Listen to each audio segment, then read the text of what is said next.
कुबेर जी की पूजा का विधान है। ऐसा कहा जाता है कि धन्वंतरी भगवान साक्षात विष्णु भगवान के अवतार हैं। हम सभी जानते हैं जब समुद्र मंथन हुआ था तो भगवान धन्वंतरी ही अमृत का कलश लेकर आए थे। मान्यताओं के अनुसार अगर इस दिन सच्चे मन से विष्णु अवतारी धन्वंतरी भगवान का कोई पूजन करता है, कुबेर की पूजा करता है, तो उसका जीवन धन के लोभ में या धन के कमी में नहीं व्यतीत होता, स्वास्थ्य भी उनका ठीक रहता है। धनतेरस को धन त्रयोदशी भी कहा जाता है। इस दिन सोना चांदी बर्तन खरीदना बेहद शुभ माना जाता है। धनतेरस पर देवताओं के वैद्य माने जाने वाले भगवान धन्वंतरी मां लक्ष्मी की पूजा की जाती है। धनतेरस पर लोग इस कामना के साथ नया सामान घर में लाते हैं कि उनके घर में सुख समृद्धि बनी रहेगी। लेकिन एक बात और ध्यान रखें कि कुछ बर्तन लाने चाहिए और कुछ बर्तन नहीं लाने चाहिए। इसलिए हमें इस बात का विशेष ध्यान होना चाहिए कि हम क्या बर्तन खरीदें और क्या नहीं खरीदें। भगवान, अब आइए इसमें आगे चर्चा कर लेते हैं। भगवान धन्वंतरी की धातु पीतल मानी गई है, इसलिए धनतेरस के दिन पीतल के बर्तन खरीदना बहुत शुभ माना जाता है। पीतल के अलावा धनतेरस के दिन सोने चांदी तांबे आदि का सामान बर्तन खरीद सकते हैं। इस दिन धातुओं की चीजें बहुत शुभ मानी जाती है। मान्यताओं के अनुसार धनतेरस के दिन ये चीजें घर में लाने से मां लक्ष्मी और धन्वंतरी भगवान दोनों की कृपा सहज उसे प्राप्त हो जाती है। इसके अलावा इस दिन झाड़ू भी खरीदनी शुभ मानी जाती है। हिंदू धर्म में झाड़ू, हम लोग कहते हैं कि जो बुहारू है, बुहारू को भी हम मां लक्ष्मी का रूप मानते हैं।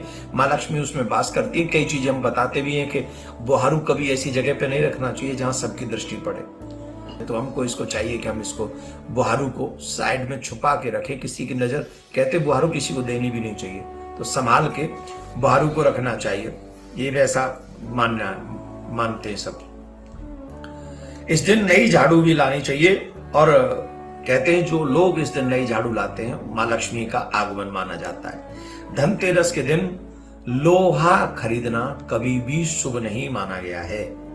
धनतेरस पर कोई भी लोहे की नुकीली चीजें भूलकर भी नहीं खरीदनी चाहिए, इससे आपको हानि हो सकती है। साथ ही धनतेरस पर एल्युमिनियम की जो चीजें होती हैं वो भी खरीदने से बचना हमको चाहिए। धनतेरस वाले दिन मैं आपको एक मंत्र और बताता हूं। अगर आप इस मंत्र को ज्यादातर जाप करते रहें तो कुबेर की कृपा आपके ऊपर अवश्य बनेगी। तो धनतेरस के दिन पूजा के दौरान आपको जो मंत्र बोलना चाहिए, ओम ह्रीम कुबेराय नमः, इस मंत्र का जाप करते रहें। इससे कुबेर जल्दी प्रसन्न हो जाएंगे, इसमें कोई भी संशय नहीं करना चाहिए। तो कुबेर की पूजा हमको अवश्य करनी चाहिए। आइए अब हम कुछ चीजें और बताते हैं जिससे कुबेर, जो धनतेरस का त्योहार है, आपके लिए मंगलमय हो। पहले कुछ चीजें आप बता लें। कार्तिक मास के कृष्ण पक्ष की त्रयोदशी के दिन यम नाम से भी विशेष रूप से दीपदान हमको अवश्य करना चाहिए। भगवान यमराज के नाम से भी हमको दीपदान अवश्य करना चाहिए। परंपरा है कि आस्था और विश्वास से जुड़े इस महापर्व पर यम की साधना धार्मिक दृष्टि से अत्यंत महत्वपूर्ण मानी जाती है। धनतेरस वाले दिन महिलाएं यम के लिए घर के दरवाजे पर आटे का चौमुहा दीपक, 4 बत्तियां, उस दीपक में आटे का दीपक अगर हम लोग बनाएं तो ज्यादा शुभ है। अगर आटे का दीपक ना भी मिले तो हम बाजार से मिट्टी का जो दीपक होता है वो ला सकते हैं, लेकिन पहला प्रयास करना चाहिए कि हम आटे का दीपक बनाएं और 4 बत्ती उसमें लगाएं और पूजा करने के बाद दीपक जलाकर दक्षिण दिशा की ओर मुख कर मृत्युनाम दंड पाशाभ्याम कालेन श्याममया सह त्रयोदश्याम दीपदान सूर्यज्ञ प्रियताम मम, इस मंत्र का जाप करते हुए यम की पूजा हमें अवश्य करनी चाहिए। धनतेरस के दिन मां लक्ष्मी के चरणों को घर में लाना बहुत शुभ माना जाता है।